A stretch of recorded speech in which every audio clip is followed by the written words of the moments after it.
নমস্কার বন্ধুরা, জয় বড়মা। আজকে একটা বিশেষ সময়, বিশেষ দিন। আজকে দিনটা হচ্ছে মঙ্গলবার।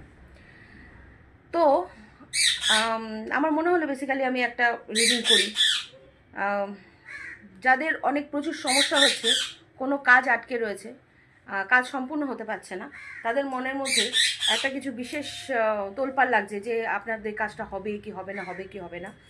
তো তাদের উদ্দেশ্যে আমি দুটো কার্ড নিয়ে নিয়েছি। Card number 1, card number 2।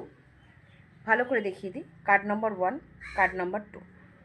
Intentionally আপনারা মনে মনে ভাবুন, আপনারা মনে মনে ভালো করে ভাবুন যে আপনাদের কাজ সম্পর্কে আপনারা মনে মনে খুব ভালো করে চিন্তা করুন।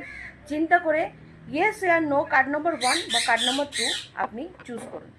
তখনই আপনার বেরিয়ে আসবে যে আপনাদের কাজটা হতে চলেছে কি হতে চলেছে। কাজ number 1, card number 2।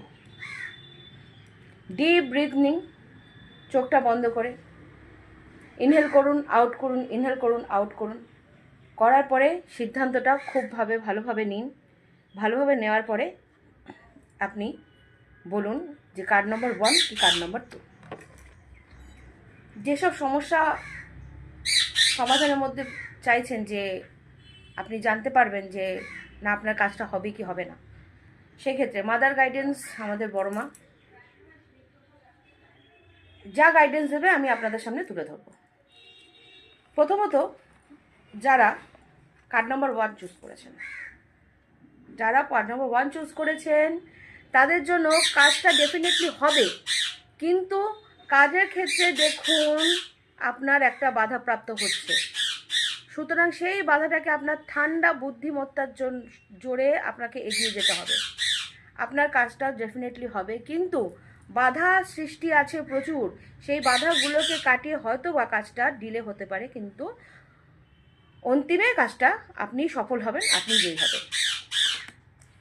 Card number 2 যারা চুজ করেছেন, কার্ড নাম্বার 2 এর ক্ষেত্রে দেখাই। কার্ড নাম্বার 2 যারা চুজ করেছেন, কার্ড নাম্বার 2 এর ক্ষেত্রে এসছে হচ্ছে আপনার কাজটা হবে না। মন খারাপ করবেন না। আপনি যতটা এফোর্ট লাগিয়েছেন, আপনার এফোর্টে ততটা হয়তো ইউনিভার্সের কাছে গেইন করেনি, সেজন্য আপনার কাজটা বাধাপ্রাপ্ত হচ্ছে। নমস্কার।